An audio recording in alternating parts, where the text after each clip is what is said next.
আমরা দর্শক যারা ভিডিওটি দেখবেন তাদের উদ্দেশ্যে বলছি যে আমার পাশে একজন ছোট ভাই 10ম শ্রেণীর ছাত্র অর্ক, তার বিশেষ করে সে এসেছে যে আমার সাথে দেখা করার জন্য এবং তার কিছু অভিব্যক্তির কথা ব্যক্ত করেছে। সেজন্য আমি বিশেষ করে অর্ক, আমার কাছে কেন এসেছো বা তোমার আসলে কি উদ্দেশ্য, কি বলতে একটু সংক্ষেপে সবাইকে একটু বলতে পারো। আসসালামু আলাইকুম, আমার নাম হচ্ছে অর্ক এবং আমি ক্লাস 10-এ পড়ি সায়েন্সে। আমি থাকি বনশ্রী এবং আমার হোম ডিস্ট্রিক্ট হচ্ছে খুলনা।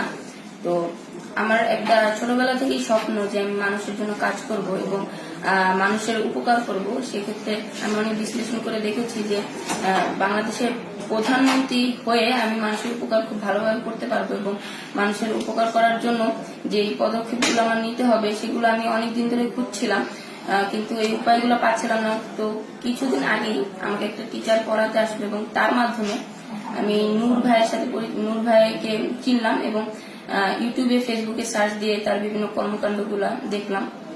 তো তার সব কর্মকাণ্ডগুলো দেখার পরে আমার মনে হলো যে সে তার কর্মকাণ্ডগুলো আমার খুব ভালো লেগেছে এবং সে খুব সৎ একজন ব্যক্তি এবং তার যুক্তি দিয়ে সৎ হয়ে বিভিন্ন মানুষের যে অধিকার সেগুলো আদায়ের চেষ্টা করে, মানুষের পাশে দাঁড়ায়।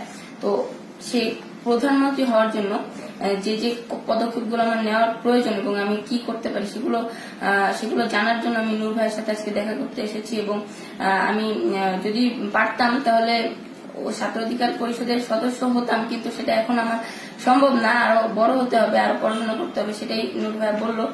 তো ইনশাল্লাহ সদস্য হব এবং আপনারা সবাই আমার জন্য দোয়া করবেন। আর আমি চাই যে ছাত্র অধিকার পরিষদ আরো এগিয়ে যাক, আরো মানুষের জন্য ভালো ভালো কাজ করুক।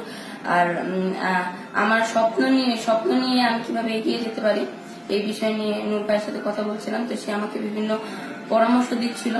ইনশাল্লাহ সবাই আমার জন্য দোয়া করবেন, আমি যাতে দেশের প্রধানমন্ত্রী হয়ে মানুষের ভালো করতে পারি, অনেক উপকার করতে পারি।